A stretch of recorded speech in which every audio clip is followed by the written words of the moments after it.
Okay, let's get started. Hi, everyone. Welcome to join the community meeting of Harbor. Will take 30 minutes. My name is Daniel Jiang from VMware, a maintainer of Harbor. Let's see what we have today in the agenda.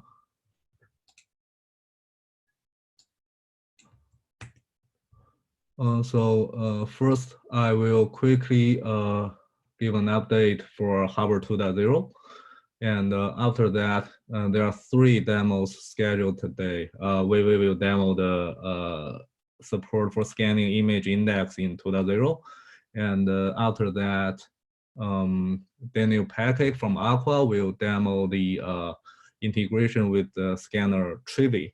And after that, Pei Mingming or Wang Yan will do the demo for the enhancement of webhook in 2.0. And we'll show the demo and give some comments and discussion. After that, if there's time, we will do some free discussion for anything you're interested. Okay. So first, let's see the overall status of Harbor 2.0. We are very close to the feature complete. The target date is around mid-March. So in 2.0, we'll do the OCI refactor integration with Trivi, enable TLS, and quite a few miscellaneous improvements. Hopefully, in the next community meeting, you'll hear the news about the FC of 2.0, and there will be a relatively a stable build for you to try and play around. And the GA and RC will be targeted in April. Please stay tuned. So let's see, drill down to a little detailed status. For the anchor feature of 2.0, making Harbor cloud native registry based on the OCI, we have pretty much covered the main flow. And in this sprint, we have enabled this scanning the image index and tag retention. Currently, we are working on other enabling other features to cover the corner cases for like replication quota, and we are doing the refinement on UI to address some comments. And we also fixed a few bugs to the OCI conformant test, so we can make Harbor more conformant to the OCI standard. But given that the OCI distribution spec is not GA yet, and the Docker distribution, which we leverage to provide the V2 API, also has some legacy issues to fully comply with the OCI. So we are working with the developer of Docker to address those issues. In addition to that, we are also finalizing this upgrade and migration flow to make sure there is a relatively smooth upgrade migration flow from the previous versions to Harbor, because considering we have done a big change in the API and the data models. So this is pretty complicated and challenging. And we are doing some clearinghouse work, like adding more tasks, clean up some unused code, etc. So yeah, we are heading toward the FC. Besides the anchor feature, there are a few pebbles, such as enable the TLS communication between Harbor components, which we have demoed in the last community meeting. After review, we think there are some refinement needed. So we are working on that. And we're also working on, more importantly, enable that in the Helm chart and exploring the possibility to integrate with Cert Manager in Kubernetes. And thanks to Daniel Patrick's great work, the change to integrate Trivi scanner have merged to master, and for both Docker Compose installer and the Helm chart. Later, Daniel will give us a more detailed introduction and demo the features. And last but not least, the webhook enhancement to support more events and more flexible configuration. We even support sending the notification to Slack to inform user about the certain events. We need to review. We don't want this to delay the FC date. If we verify that works and the code has been reviewed, this will be in the 2.0, but if we cannot make it, it will be in 2.1. So that's the status. Do we have any question about the status and the feature or timeline? Okay, I'll continue. So let's start the demo section. First one, Wei will demo the scanning image index. Wei, are you ready? Oh, I'll stop sharing. Okay, I'm ready.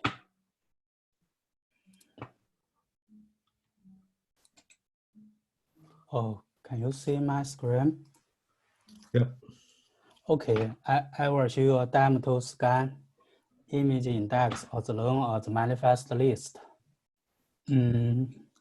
First, let's prepare 3 kinds of image index.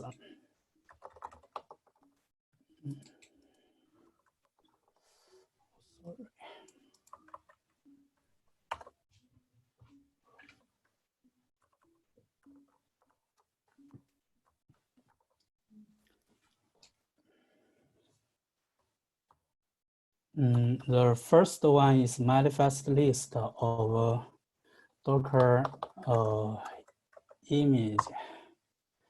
We create the manifest list for the radius image.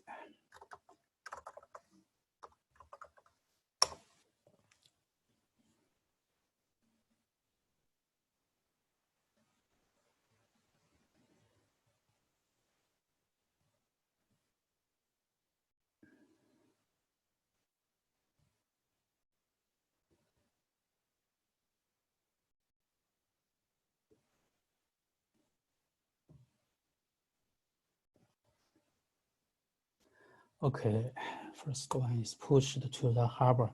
And the second one is a CLAP bundle, which has 3 referenced artifacts. We use Docker up to push this CLAP bundle to harbor. CLAP bundle,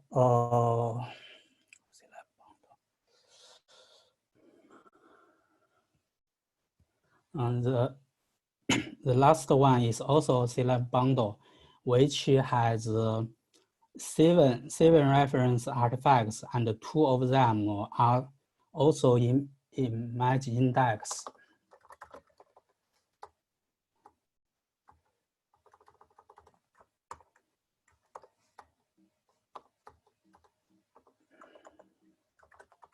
Sorry.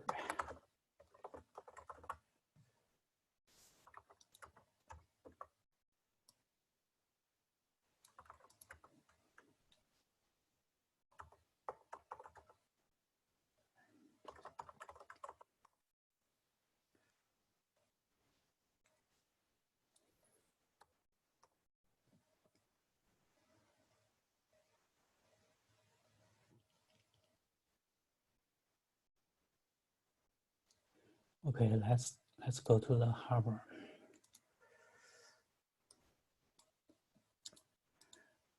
This radius is the first one in image index, and the hello world is the second one, which have 3 referenced artifacts.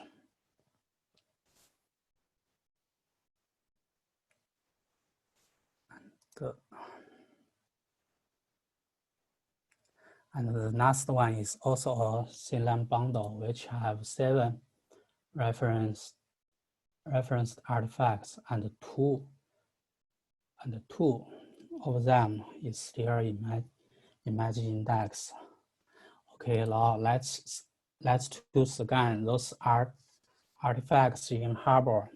Use the Travis scanner, which is in the tree of the Harbor version 2.0. Okay, let's scan first one.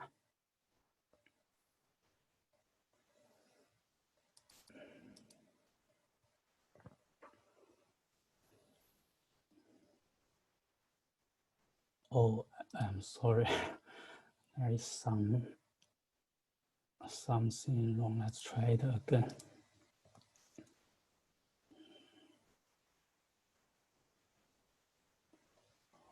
Okay.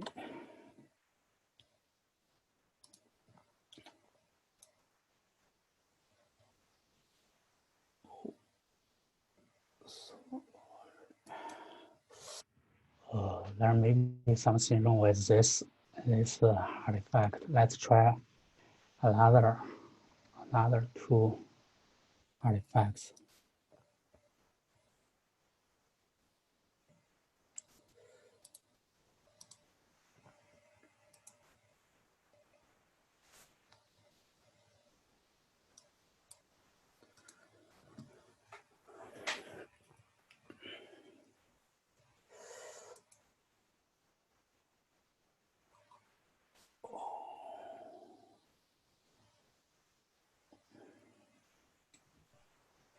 Because this is a development build, so there may be some instability. But could you, could you explain how things will work for scanning index?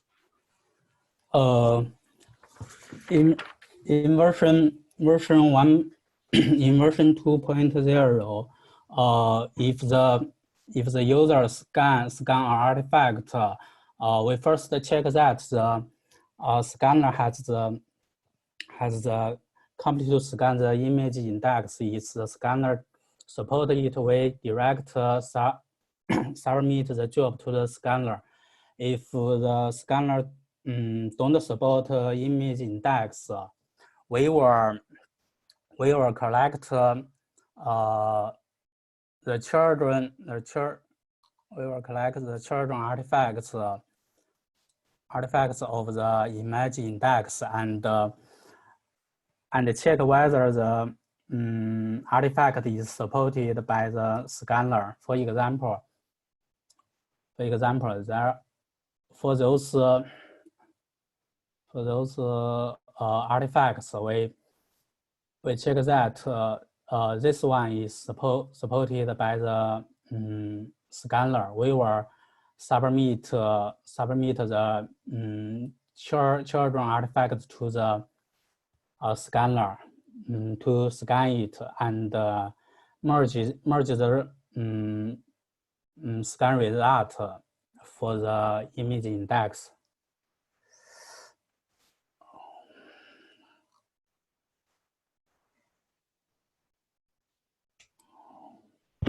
Yeah, I think that's the.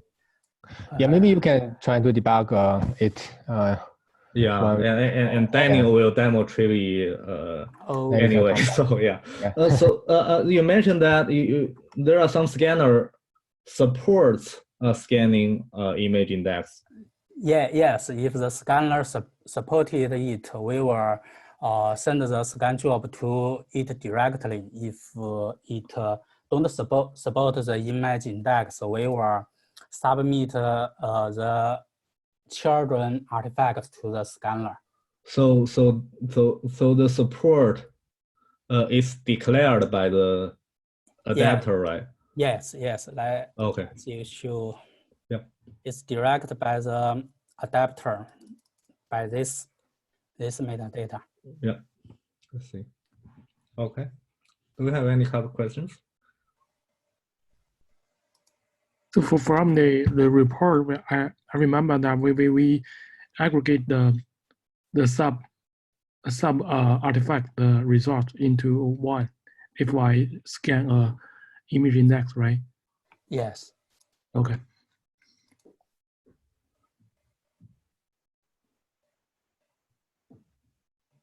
Okay, if no other comments, we Is there any other thing you want to show to us? Oh, that's all. I'm sorry that it's. No worries, no worries. Yeah, so you can stop sharing and. Okay, I will stop.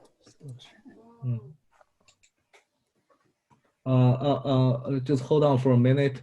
There's BJ151 asking, can we run multiple scanners at the same time? I think the answer is no, correct?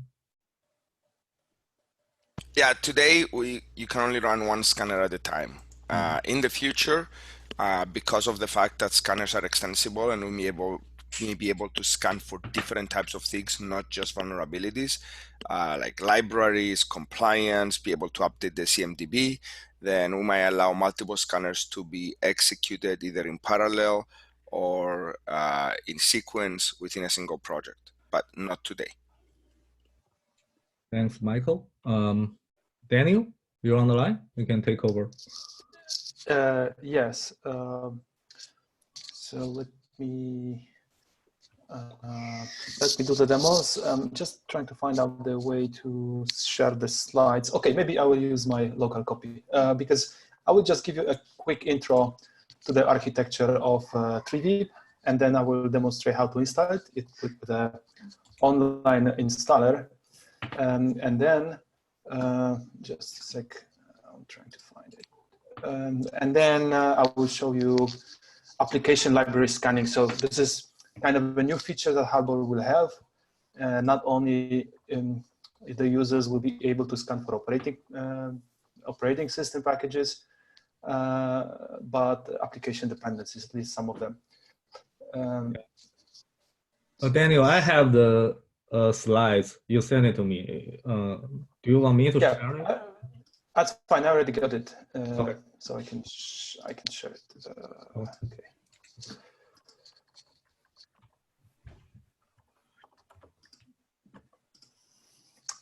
Yeah, so the quick overview, as Daniel mentioned, so it's already merged to master. I have modified the install scripts and all the build, make files, etc., to add this with 3V, with 3V param to the installation script. You will see it in the demo. I have also added the deployments for the 3V. So now you could just install with the Helm command. And by default, the 3V scanner adapter is enabled. We keep clear. If both are chosen, the 3V will be marked as default. It's done programmatically. There's a lots of features, and I do not want to compare which scanner is better and which and compare. But most notable feature for me is like a Photon OS. Like we added support recently to 3V to scan Photon OS images, which can be very interesting. And also we scan DistroOS. And as I already mentioned, this I'm going to demonstrate that, for example, when you build a Node.js application and you use the NPMs like third-party dependencies, and then you might know in Node.js application, you fetch like hundreds of dependencies, transitive dependencies. We will be able to show vulnerabilities in those application depths. Just very, very simplified architecture. This helps in troubleshooting some of the issues. As you might know, number one, so Harbor Scanner 3V, this is the adapter. So we define the pluggable scanners API, and this is the implementation of the API, which is using behind the scenes 3D, our open source vulnerability scanner, static vulnerability scanner. Since the API assumes that the scan requests are asynchronous, we do store this job status, scan job status in Redis, typically reusing the Redis instance or Redis cluster, which is anyway required to operate Harbor. Then number three, this is a 3V and funnel. 3V and funnel, this is a single executable that we run as a child process of the Harbor scanner 3V. Funnel is more kind of a library which is used to recreate the file system of a given image. So overlay file system, we are trying to rebuild the file system and then detect all the operating system packages and application dependencies. And then actually there is another part which is called BotDB. or 3VDB. This is a index which is built on a daily basis by a cron job. We don't have to build it locally, as for example is the case today for Claire. Claire is using those updaters, which are pretty much killing probably your dev environments. Instead of 3D, you could download pre-built vulnerability index database. So both this data, like a 3D cache and given image file system, is cross-referenced with a 3VDB, so we could find and detect vulnerabilities and report them. So this is, as I said, very simplified picture, and I will show you the directory structure in a second. So now let's move back. Let's move to the demo. And as I said, I will install 3D. Hopefully it works. Then I will show the main configuration parameters like environment variables.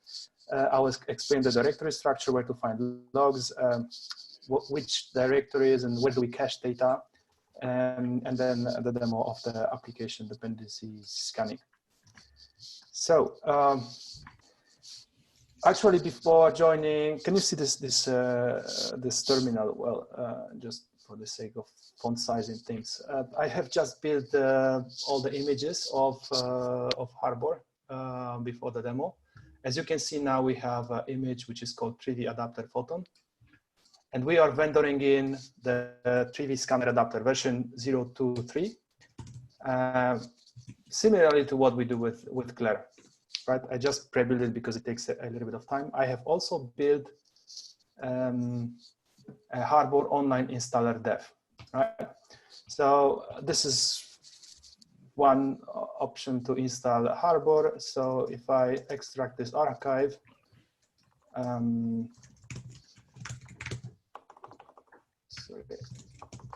so there is a Harbor directory created, and I have configuration which is suitable for my environment. I'm running Mac OS with Docker for Mac, so I just need to adjust a little bit the paths to the data directory and to the logs. And now if I go to, just double check the YAML file. Yeah. So now if I go and say install Harbor with Claire, so nothing changes here, but now you could also ask to install 3D. You'll see that behind the scenes, we create a Docker compose file, all the volumes, bindings, and then if everything goes well, you will see that the 3D adapter is up and running. And one thing to note here is it's ready to scan immediately. The first scan might be a little bit slower by the download time of a 3VDB I was showing you on the previous slide, but normally you should be able to scan it very fast. So now if I go to Harbor domain, you see that under the interrogation services, we have both 3V and Claire, and 3V is marked as the default scanner. Obviously, if you want, you can change it and make Claire as a default back, but that's the case. And now let's scan something just to quickly demonstrate and see that it works.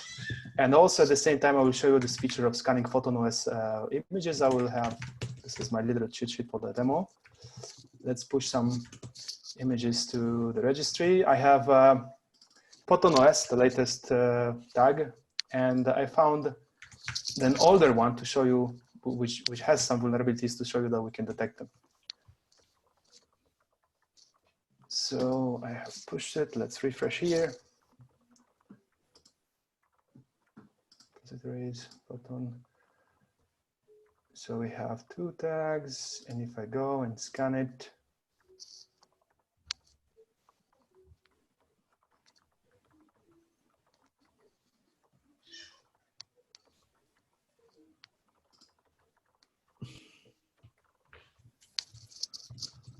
so there is no vulnerabilities, and let's check the other one.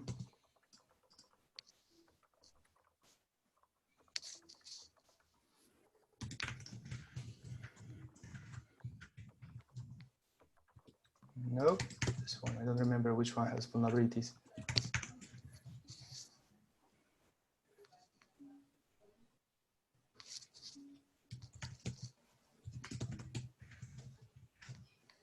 Yeah, so as you can see, so the latest stack, luckily for all the people who use PhotonOS version 3, there are no vulnerabilities.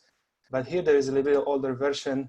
We could find vulnerabilities with the details, with the description. You could go and there is a bunch of links to read more about the vulnerability.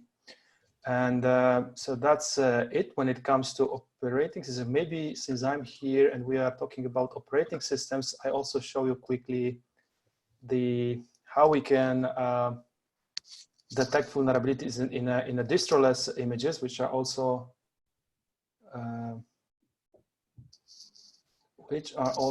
just a sec.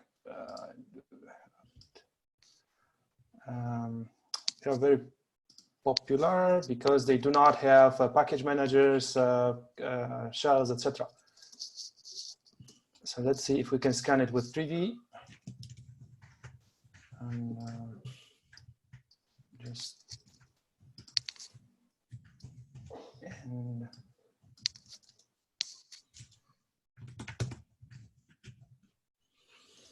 okay.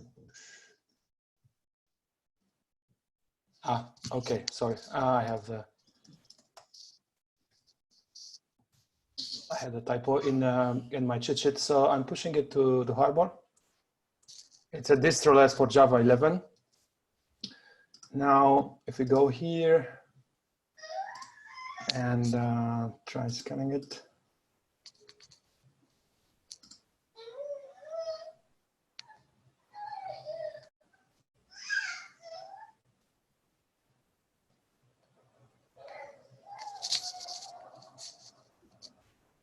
Yeah, you can see that we also detect vulnerabilities in distroless images.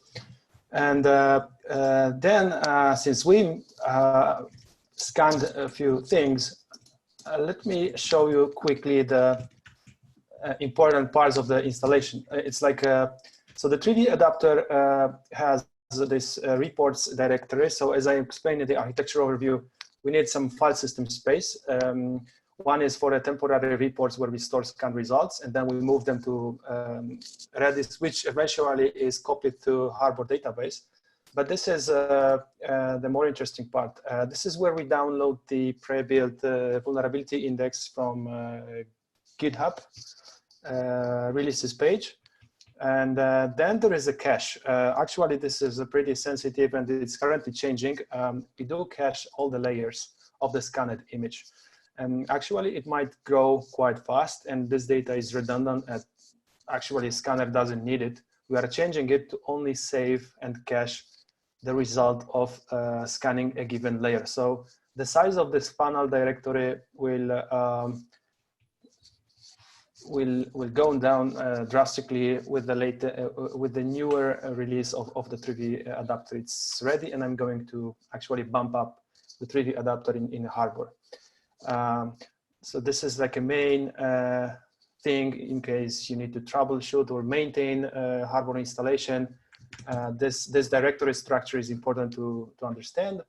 When it comes to the configuration, it's also in line with the other services. Okay, maybe I just cut it. 3D. Yeah, most notably, it's you could actually choose by default. We scan for OS and libraries. You could disable it, and you could also ignore unfixed vulnerabilities. If you will, you could change and, for example, ignore low or medium and only focus on critical. Those are all the parameters you could pass to 3D. We just hand it over from the adapter to the scanner. So with that, and the logs, obviously, it's like for other components and the logs collector, you will find the logs of the, sorry, where is it? Logs here, you have 3D logs. Now let's do the funny part, and I will show you application dependency scanning. If I remember how to write a Node.js app.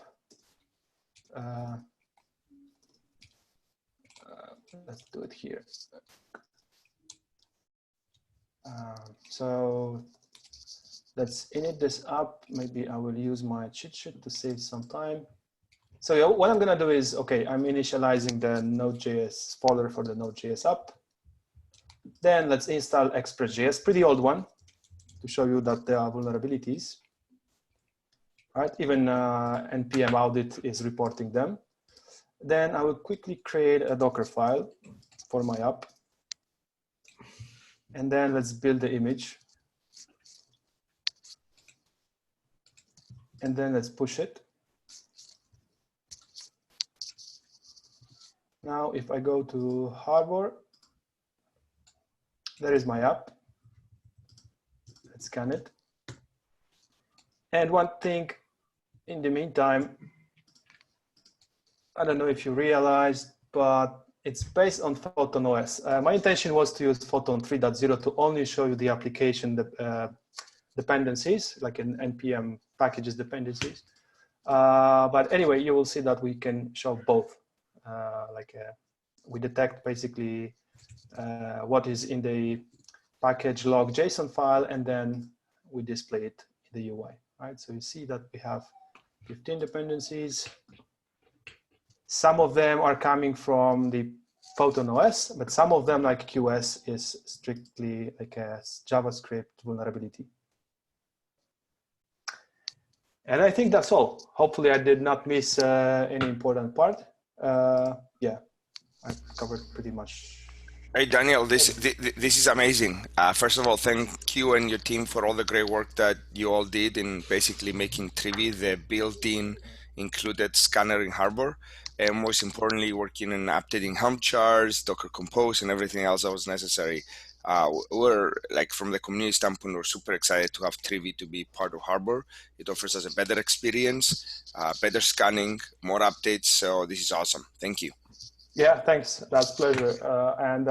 Yes, as you said, this is like the, we would like to contribute even more. There are ongoing changes. Trivi has its root in the CI/CD environment. So it started as a single executable, but its architecture is flexible enough so we can make it more suitable for such integration as with Harbor.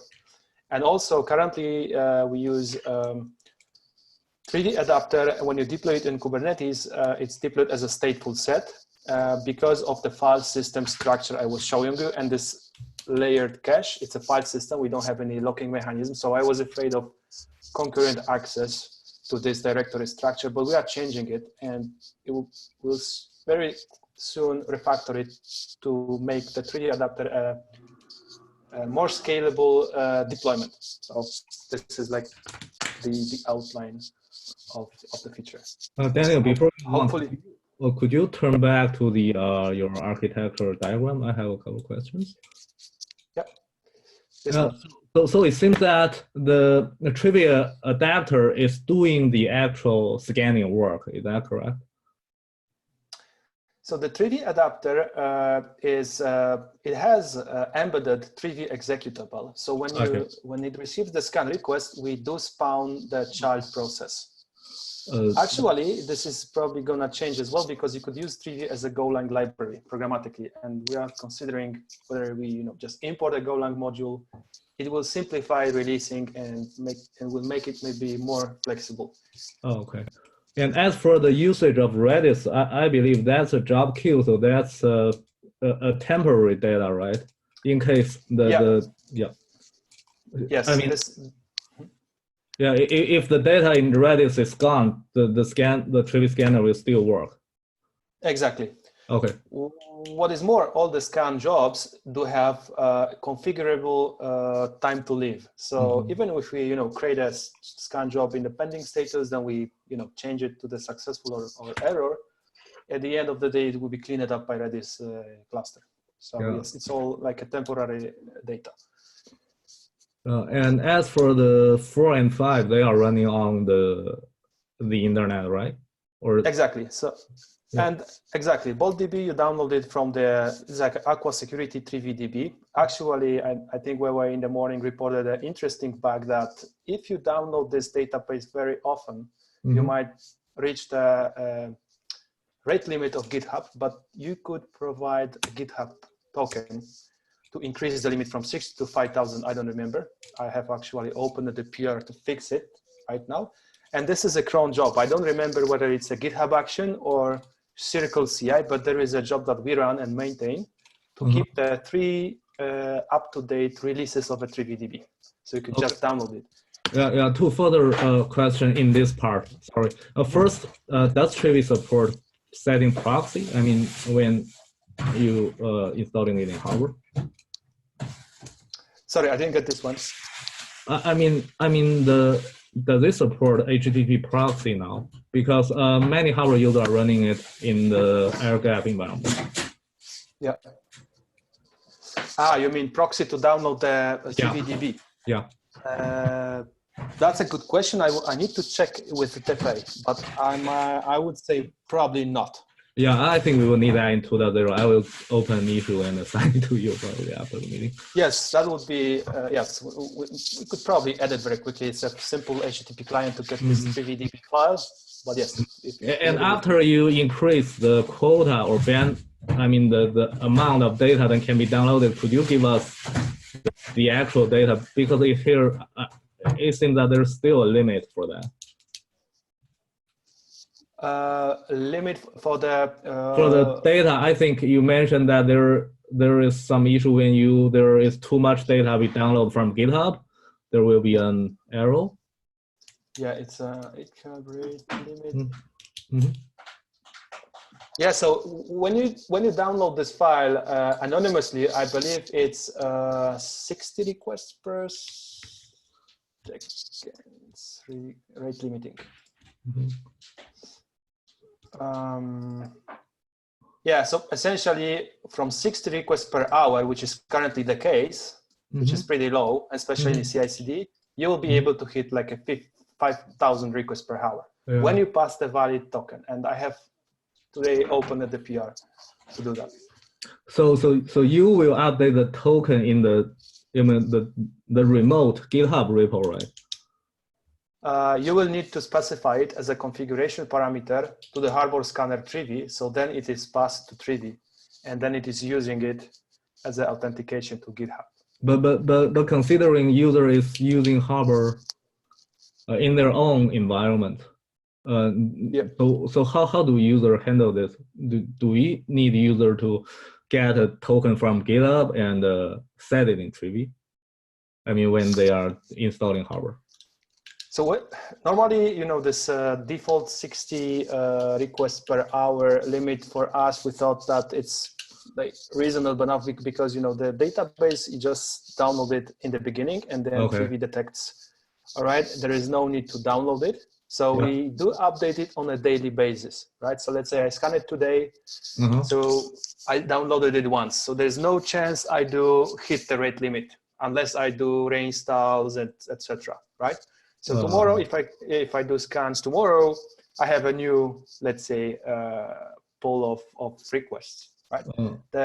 So I would say by default, no. The requirement is to be able to download the database from GitHub page, but it's not necessary to specify or configure GitHub token. This might be necessary for the CI/CD environment, right? Where you just create and clean up the environments very So let me clarify. So if there are two users, they install hardware at the same time, and each of them has a 60 request limit. Is that true? Is that correct? If you do not provide any authentication information, it's based on the IP. So it depends if they use the same IP or the same, network interface. They will be summing up. But if we provide the token, then each token, so each user has its own limit pool. Okay, so each user doesn't impact the other one, right? If that's true, I think that's okay. Okay, thanks. Do we have any other questions for Daniel? Okay, thanks, Daniel. This is awesome. Thank you. Next one, do we have Ming here? Or Yan, do you want to do the demo? I will have a demo. Okay, please go ahead.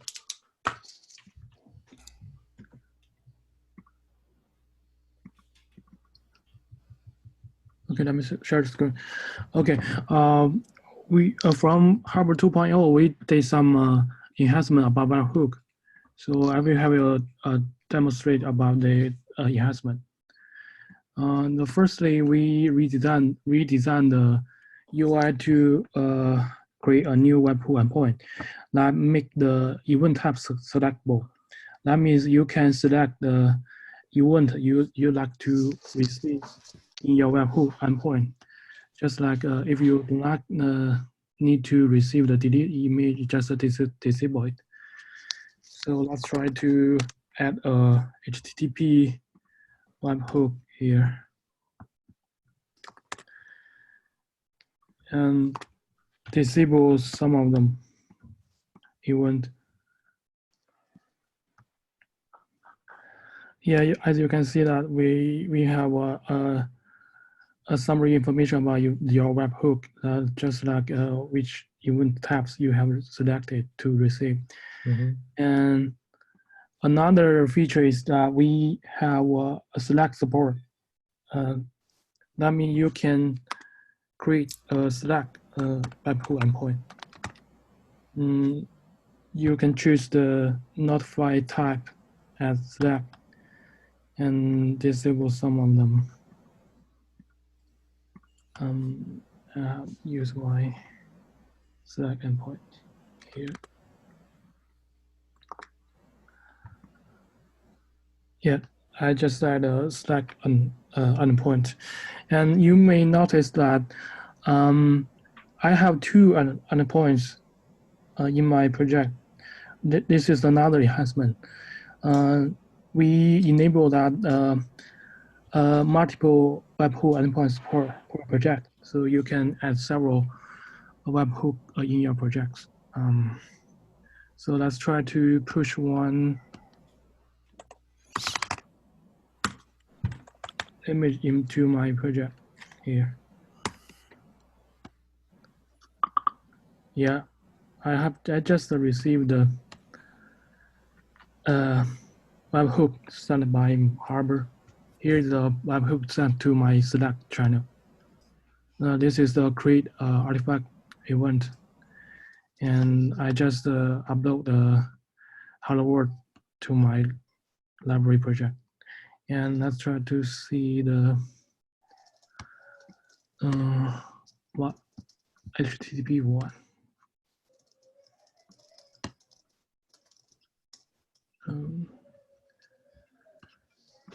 Let me refresh it. Yeah, this is the HTTP webhook. So we send the two webhooks to different endpoints. One HTTP, another one is Slack.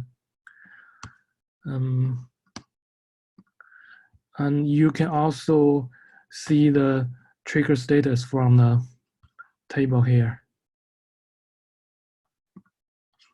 You can see that I just create an artifact. The last trigger time is I have here, and the same thing at Slack channel. The Slack integration is awesome. This is very very good to see.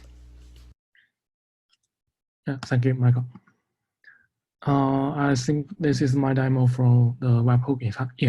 One question for Slack. I noticed you don't need any token. Yeah, the token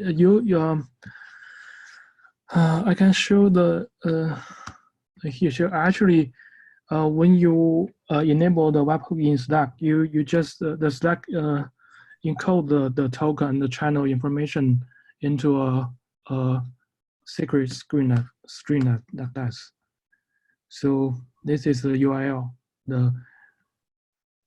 created by the Slack. Okay. The string contains the channel information, authentication information. Because I didn't enable the authentication in my